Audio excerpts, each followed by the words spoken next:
Bonsoir mesdames, mesdemoiselles et messieurs, bienvenue à votre émission Parlons Congo, ce programme qui analyse et décrypte pour vous l'actualité au pays de Félix Tshisekedi.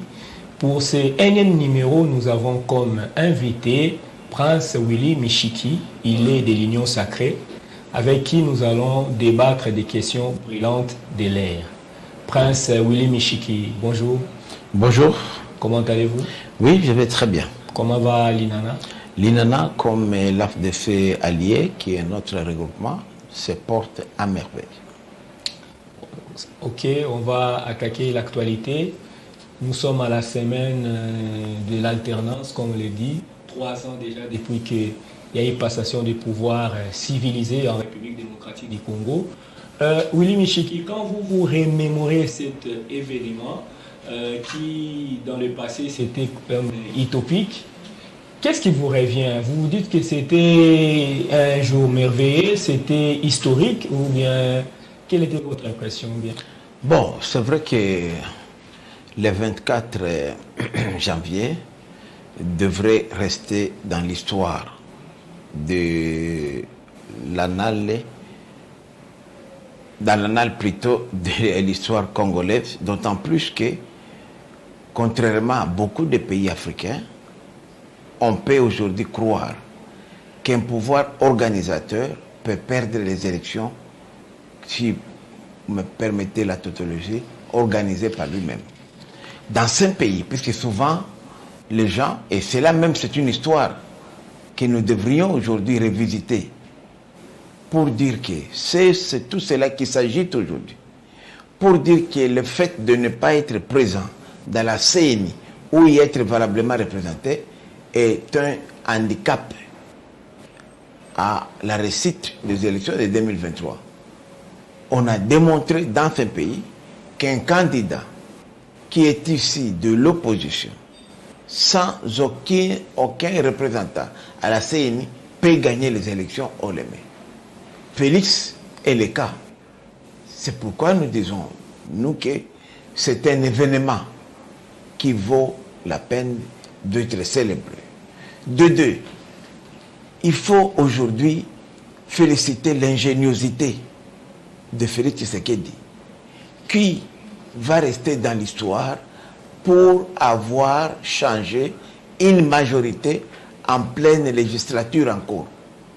Il y a même de grands collègues, professeurs d'université, sociologues et politologues qui sont en train d'étudier les phénomènes qui s'est passé ici chez nous. Comment expliquer que les élus qui se sont organisés en une coalition pour faire la majorité peuvent basculer et aller vers les candidats de l'opposition? Donc c'est pourquoi j'ai dit que c'est une journée importante, mais qui n'est pas une journée pour fêter, mais pour méditer ce qui s'est passé à cette date-là. Prince Willy Michiki, beaucoup disent, si vous dites qu'il faut magnifier les changements ou bien les basculements de la majorité, beaucoup disent que c'est une opération qui est illégale. On les retrouve nulle part dans les manuels de la science politique où une majorité légale peut être renversée en cours de mandat. Donc c'est quelque chose d'inouï et de condamnable. Bon, ça c'est pas notre débat. On va revenir à l'actualité. Mais Prince Willy Michiki, 3 ans après l'alternance, aujourd'hui, où en sommes-nous avec les Congos? Où en est les Congos? Beaucoup disent que les 3 ans, Félix Tshisekedi a fait regretter aux Congolais. La fête s'est transformée en deuil. Quelle est votre impression? Il faut d'abord dire que j'ai essayé moi-même, à la maison, de faire un exercice simple. Comparer le mandat du président sortant, 3 ans ce qu'il a fait, et l'actuel président. J'ai constaté malheureusement que 3 ans de Félix Tshisekedi au pouvoir valent 10 ans de M. Kabila au pouvoir. Oh, avec quels indicateurs, M. Michiki? D'abord, parlons d'abord des indicateurs que je peux appeler immatériels, qu'on ne peut pas parler. Notamment, lorsque je fais allusion à l'éthique et à la morale. Ce sont des valeurs que les Congolais avaient complètement perdues depuis 60 avec le père de l'indépendance, les valeurs morales et d'éthique ne représentaient plus au Congo. Aujourd'hui, ces valeurs-là sont en train d'être revenues, ressuscitées, on les avait avant. Comme quelle valeur? Aujourd'hui, par exemple, les gens commencent à craindre le bien de l'État, qui était considéré comme des biens sans maître. Ils savent qu'il y a un IGF, alors que l'IGF existe depuis longtemps. Je vous rappelle ici qu'il y a beaucoup d'IGF qui sont passés par là, les Kazumba, les Mouzito et consorts sont des IGF dont on n'attendait pas parler. Il y a aujourd'hui une dissuasion. Il y a aujourd'hui, les gens réfléchissent 2 fois pour voler. On a compris que sans rien faire, le même responsable des régies financières qui était là, on peut doubler, quintupler, quadrupler les recettes de l'État jusqu'à atteindre parfois des assignations budgétaires à 150 à 185%. Pour ne citer que les 3, donc DGDA, DGI et DGRAD. Alors que, pourquoi? Parce qu'il y a un système. Il y a un système, il y a une vision avec un homme. On ne peut pas développer un pays sans une vision. On ne peut pas développer un pays sans un leadership au sommet de l'État. Et ce leadership-là, cette vision a besoin d'être accompagnée par la bonne gouvernance. Et la bonne gouvernance, c'est l'ensemble de bonnes pratiques, et notamment la lutte contre la corruption qui a été choisie comme cheval de bataille. C'est vrai, c'est un processus. Je ne dis pas que le président Kabila, autour de lui, il n'y a pas de gens qui ne partagent pas la vision. Ce n'est pas le fait d'être autour de Kabila et de Tshisekedi que vous partagez la vision. Mais le président, au moins, qui a le rôle impulsateur, il a aujourd'hui montré ce qu'il voulait, et c'est à nous, Congolais, de s'approprier de cette vision-là, de ces changements-là tant voulus par notre peuple. Ce sont des valeurs immatérielles que les Congolais avaient perdues. Lorsque je regarde aujourd'hui, parmi les réalisations phares des chefs de l'État, c'est la gratuité de l'enseignement, en vertu de l'article 44 de la Constitution, qui était là. Son prédécesseur, depuis 2006, il est aux affaires. La Constitution était là. Mais pourquoi ne jamais appliquer cette disposition constitutionnelle qui aujourd'hui permet à 4 millions de nos enfants de retourner à l'école, qui fait une fierté aujourd'hui à la RDC, malgré les maigres moyens. Il pouvait aussi dire non, j'attends encore à faire des moyens. Non, il a dit, avec les moyens que nous avons, nous voulons commencer à appliquer la gratuité. Ce qui a fait mal même à certaines confessions religieuses, à certains professionnels du secteur, détenteurs des écoles, dont moi-même, nous souffrons. Moi j'ai dit, moi je souffre aussi de la gratuité, puisque je ne fais plus entrer quelque chose à côté. Il y a un bon nombre d'enfants qui préfèrent aller là où il y a gratuité. C'est ça, les bilans. Alors, non, là, le bilan de ce qu'il dit, s'il faut en parler ici, on risque même de faire 10 émissions, je vous dis. Sur le plan infrastructure, puisque nous disons, on ne peut pas développer un pays sans infrastructure. Moi, Willy Michik, je suis partisan du fait que pour que nous puissions réussir ici, nous devons faire des routes asphaltées. Ce n'est pas la longueur des routes qui compte, le nombre de kilomètres, mais c'est la qualité des routes. Or, les routes en terre ont démontré leur faiblesse, leur défaillance. Vous avez construit les routes. Aujourd'hui, je peux vous citer quelques-unes. La route, par exemple, à la nationale numéro 1, qui est une route stratégique, Mwanda-Boma, 140 km. C'est Fachi qui a construit. Et presque Willy Michiki. La route est Bilolo, Kolosi. C'est ce qu'il dit. Non, il faut quand même admettre que les réalisations sont faibles. Parce qu'on a même vu les chefs de l'État au Kasaï, s'embourbé il n'y avait pas de route. Mais je vous dis, dans ces pays ici, dans la boue. Ces pays ici, ça a pris combien d'années pour que les routes soient construites à l'époque belge? Pas moins de 80 ans. Mais on dit ça. Alors, depuis 60 de l'Union. Non, je vous dis, depuis 60. Non, c'est ce que moi je vous dis. Vous avez besoin aussi des 80 ans. Mais tu sais qu'il dit en réalité, il a les mains libres seulement avec le gouvernement de Warrior, qui vient de faire à peine 9 mois. À peine, même pas 10 mois. C'est depuis avril. C'est depuis avril que ce gouvernement existe. Si on devrait aujourd'hui juger ce gouvernement, vraiment, il faut être vraiment un sorcier Vous les traitez d'incapables. Comment ça? Je vous dis, le temps, puisque lorsque vous parlez de programme, les programmes se conçoivent. Rien que la conception d'un programme sérieux, ça ne vous prend pas moins de 6 mois. Et le temps de l'appliquer. C'est pourquoi j'ai dit, lorsque je compare ce que M.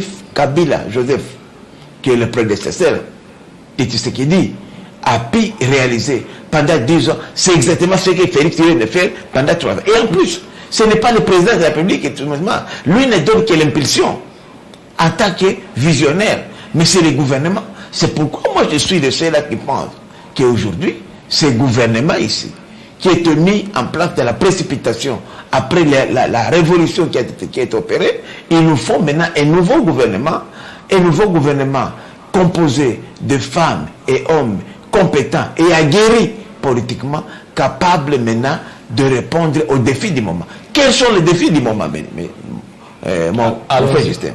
La première, c'est le rétablissement de l'autorité de l'État qui passe par la sécurisation de la partie orientale de notre pays. On ne peut pas développer un pays s'il n'y a pas de sécurité, s'il n'y a pas... Mais 3 ans après, vous n'y êtes pas toujours arrivé. Mais justement, je vous dis que les problèmes... Ça fait 3 ans déjà, non, mais c'est ça, je vous dis, c'est un processus. Aujourd'hui, je vous dis, la situation que nous avons trouvée il y a 3 ans a été résolue à près de 60%. Il y a des villes, il y a des villages, il y a des coins qui n'étaient plus fréquentables, qui étaient dirigés par des groupes armés, qui étaient dirigés par des milices, par des rébellions comme les groupes terroristes, ADF et consorts. Aujourd'hui, leurs sanctuaires ont été... Moi, je viens d'arriver avant-hier de Goma, je me mettais jusqu'à Kassine. J'étais estomaqué de voir des camions de la MONUSCO qui transportaient des Ougandais qui sont en train de rentrer en Ouganda parce qu'ils comprennent qu'ils ne peuvent plus résister à opérer dans les ADF puisqu'on a réussi à démanteler leurs sanctuaires. Mais on a réussi aujourd'hui à identifier les circuits d'approvisionnement de cette rébellion-là. Prince Willy Michiki, qu'en est-il? Vous avez parlé, vous avez essayé de dresser votre bilan. Je n'ai pas fini. Presque. Alors, mais on ne va pas dormir ici parce que l'émission, c'est le temps. Mais considérez ceci, les sociales. Considérez ceci, le budget de l'État, vous-même de l'Union sacrée, qui affirmait à longueur des journées être venu pour les changements. Vous vous accaparez de 60% du budget. En témoigne la dernière dispute entre l'honorable Sessanga et le président de l'Assemblée nationale Mbosso. Les sociales des Congolais. On dit aujourd'hui, si l'émission était une émission à débat, vous allez peut-être être à côté du célèbre journaliste, notre aîné Nico Fall, qui se balade avec toute une valise pour montrer les produits sous l'époque de Kabila et sous l'époque de Tshisekedi. Il n'y a pas match, Willy Michiki. Non, voilà. D'abord, Tshisekedi ne vient de faire que 3 ans. Et dans les 3 ans, il a géré à main libre, disons, une année, après la rupture de la coalition FCCK. Lorsque aujourd'hui, vous parlez des réalisations, mon frère, les sociales moi je parle, les sociales est un secteur d'abord complexe et très large. Qu'est-ce que moi j'attends par les sociales? C'est l'amélioration des conditions des Congolais. Lorsque déjà vous allégez aux parents la charge de payer les frais scolaires des enfants dans l'enseignement de base, et ce n'est pas les sociales. Lorsque aujourd'hui, 50 ans après, il y a une ville qui n'a jamais été électrifiée, qui est électrifiée de surcroît, la ville des Zongo, et ce n'est pas les sociales. Lorsque aujourd'hui, nous réhabilitons l'hôpital de Saint-Doué, qui est un hôpital stratégique, le premier d'ailleurs de la ville de Lubumbashi, et ce n'est pas les sociales. Lorsque nous construisons la route de Dilolo à Kolwezi, de Boma à Mwanda, des villes stratégiques où il y a beaucoup de trafic routier, et ce n'est pas le social. Lorsque nous construisons, nous jetons les ponts sur la rivière Kasaï à Chikapa, qui relie la partie orientale et la partie centrale et même australe de la République, est-ce que ce n'est pas ça le social? Lorsque nous jetons un pont sur la rivière à Lubunga, Kisangani, est-ce que ce n'est pas ça le social? Lorsque nous réhabilitons les Mikim, est-ce que ce n'est pas ça le social? Lorsque nous réduisons le prix des billets d'avion à plus de 50%. Est-ce que ce n'est pas ça le social dans un pays où les infrastructures routières ne sont pas adéquates? La plupart des Congolais utilisent la voie aérienne qui est très chère et le gouvernement arrive même à réduire les tarifs de fret. Est-ce que ce n'est pas ça le social? Alors, c'était le cas. Comment appréciez-vous la déclaration de Félix Tshisekedi lui-même qui a reconnu que les sociales n'étaient pas réduisantes? Vous les contredisez? Mais non, c'est-à-dire que lorsque les chefs parlent, il faut savoir interpréter. C'est les métaphores. Ah bon? C'est vrai que Tshisekedi, Félix a une vision plus large. Malgré tout ce qu'on a atteint aujourd'hui, vous savez que le social d'abord a un indicateur important. C'est je peux dire la réserve de change et les taux d'échange. Aujourd'hui, vous allez constater, depuis que Félix est là, le taux d'échange est resté stable. Or, depuis longtemps, c'était un facteur qui influait sur les coûts de la vie. Le prix des produits pétroliers, c'est à peine qu'on vient d'ajouter à peine 120 francs, qui ne représentent absolument rien, depuis que Félix est là. Donc, il faut comprendre que les gouvernements ici, malgré les difficultés que nous avons, malgré la pandémie de Covid-19, qui est une période très difficile, à travers laquelle le président Félix Tshisekedi a pris le pouvoir, mais on a essayé au moins de maintenir l'essentiel et de répondre aux social des Congolais. Lorsqu'on donne des transports publics aux étudiants, les bus académiques, qu'est-ce qui est plus social que ça? Mais lorsqu'on régularise les salaires de 22 000 agents de l'État, qu'est-ce qui est plus social que ça, mon frère? Est-ce qu'il faut être aveugle pour ne pas voir tout ça? Lorsqu'aujourd'hui, on déclare même un moratoire sur la pénalisation de délits de presse, combien de journalistes? Lorsqu'aujourd'hui, les cachots de l'ANR sont vides, lorsqu'aujourd'hui il n'y a plus de détenus politiques qui sont en prison, lorsque les exilés politiques reviennent au pays, dont Moïse Katumbi et tous les autres, est-ce que plus social que ça, c'est quoi? Vous oubliez Jacques Ndala comme prisonnier politique. Mais justement, je vous dis, Jacques Ndala a commis une infraction des droits communs. C'était établi. Ce n'est pas un prisonnier politique. Le prisonnier politique, on le mettait. Moi, j'ai été prisonnier politique. Sous Tshisekedi, on a vu Tchalamwana à l'année. Donc, il faut. Mais pendant combien de temps Tchalamwana est libre? Et je vous apprends, il vient de faire même une chanson qui loue, qui vante les actions du chef de l'État. Donc, pour vous, le bilan est positif?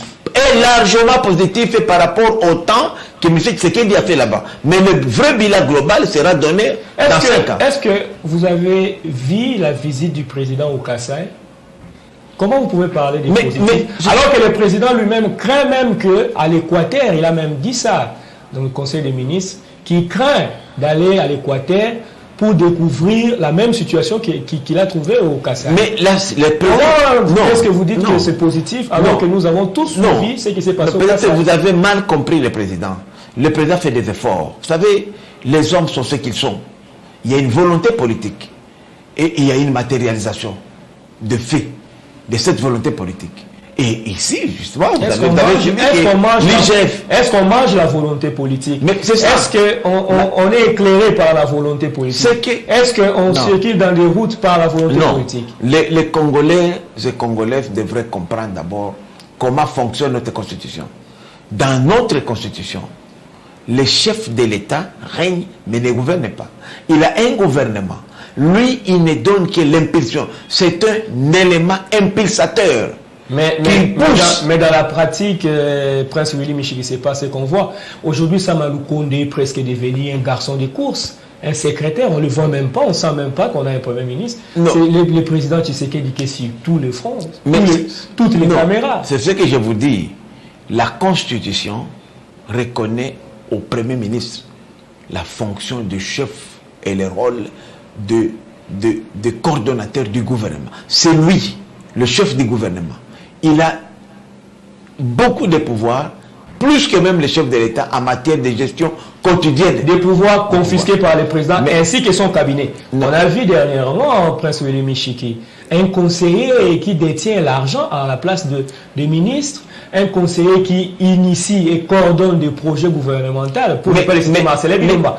Alors qu'il y a un gouvernement. De quoi vous parlez, c'est ce que je vous dis. D'abord, il n'appartient pas au cabinet de chef de l'État de gérer les projets. Mais il ne faisait que le suivi S'il y a par mégarde un membre du cabinet du chef de l'État qui se permet de gérer, parce que la gestion, même le chef, pourquoi le chef de l'État n'est pas responsable devant le Parlement? C'est puisqu'il ne gère pas au quotidien.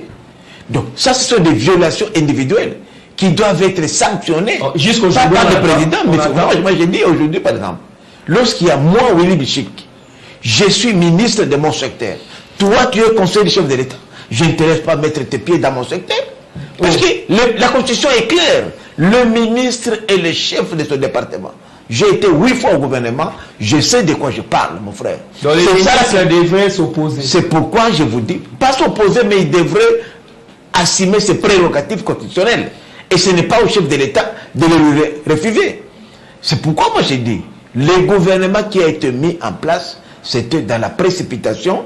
Nous venions d'une révolution. Il est temps aujourd'hui maintenant de mettre en place un gouvernement aguerri, capable de répondre aux défis du moment.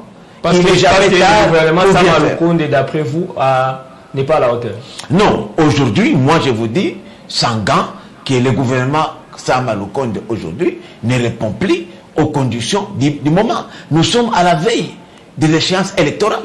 Les Congolais et les Congolaises attendent beaucoup de nous. Nous avons beaucoup de défis que ce gouvernement ne peut pas être. Il faudrait l'étoffer, il faudrait les renforcer pour qu'ils soient capables de nous amener vers de bonnes élections et surtout de faire gagner la majorité de l'Union sacrée que nous sommes. Mais Prince Willy Michiki, n'est-ce pas une contradiction quand vous dites que le bilan du président est positif et que l'équipe chargée, exécutée, mettre en place ce gouvernement, vous dites qu'elle a échoué?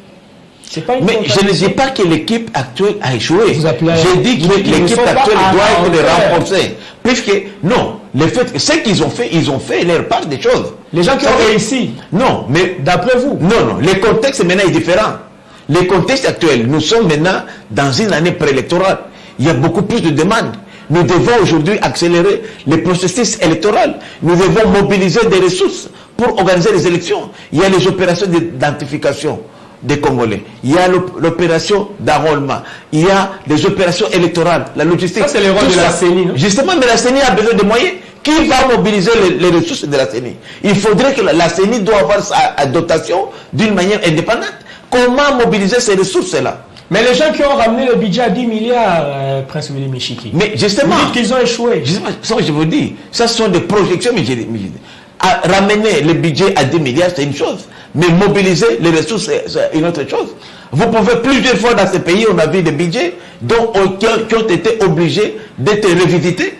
Et on nous a raconté des histoires, c'était la pandémie, c'était les sécurités, c'était ceci. Donc c'est pourquoi nous disons que maintenant, il nous faut des hommes et femmes aguerris.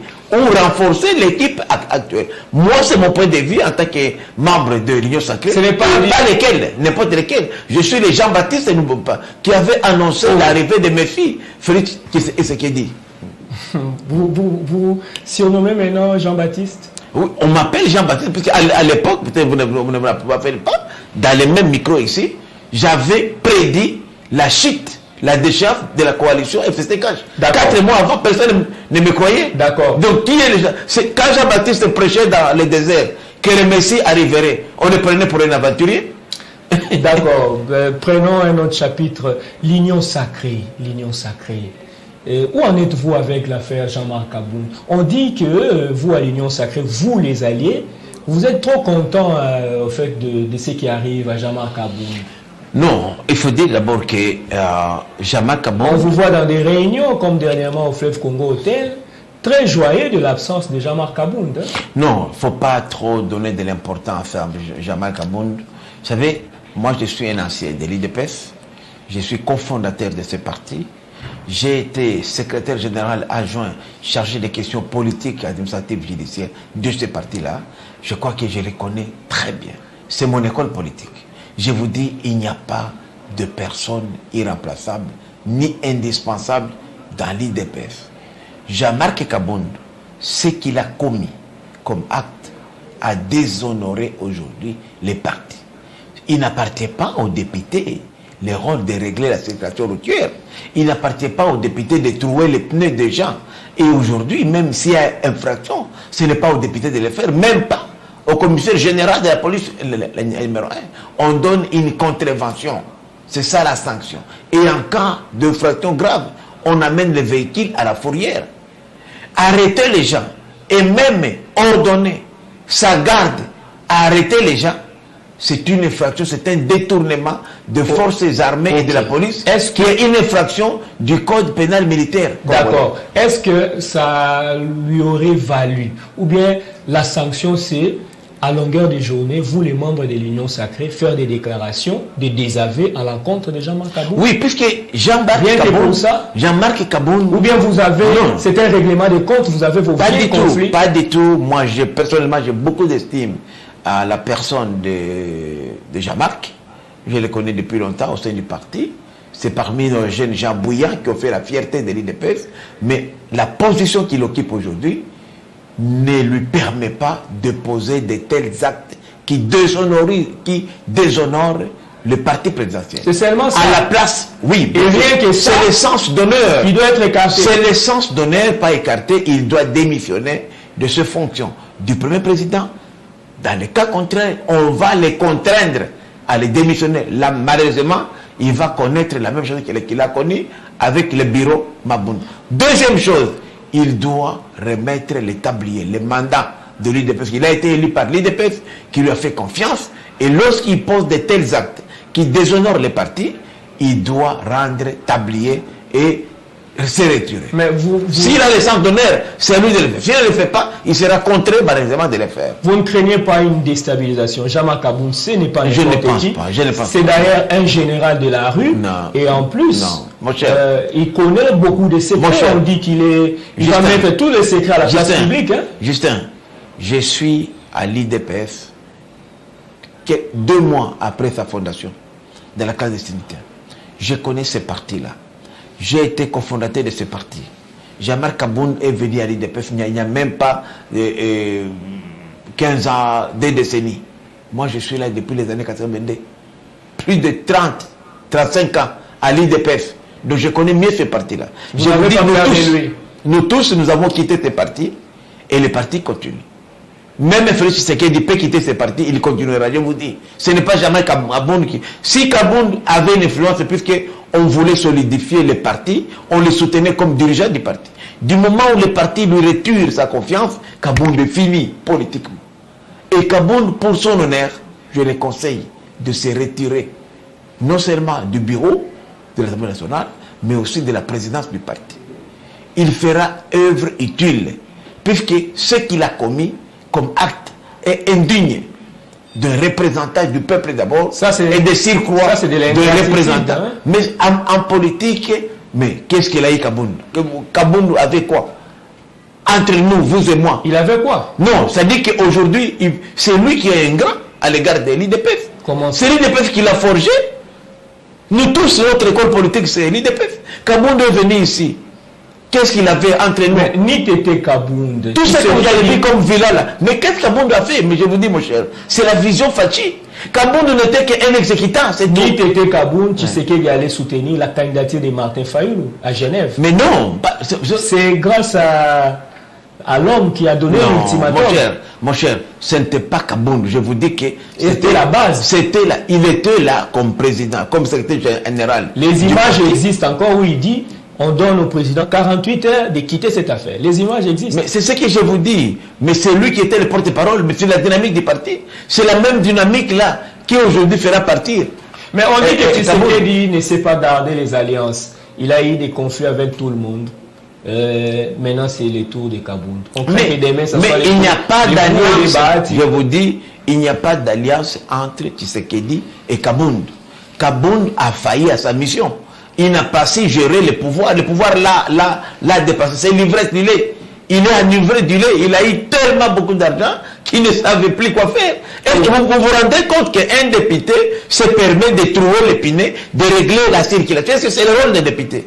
Il ne connaît même pas la mission parlementaire, alors qu'il vient de faire quelques presque 3 ans au Parlement.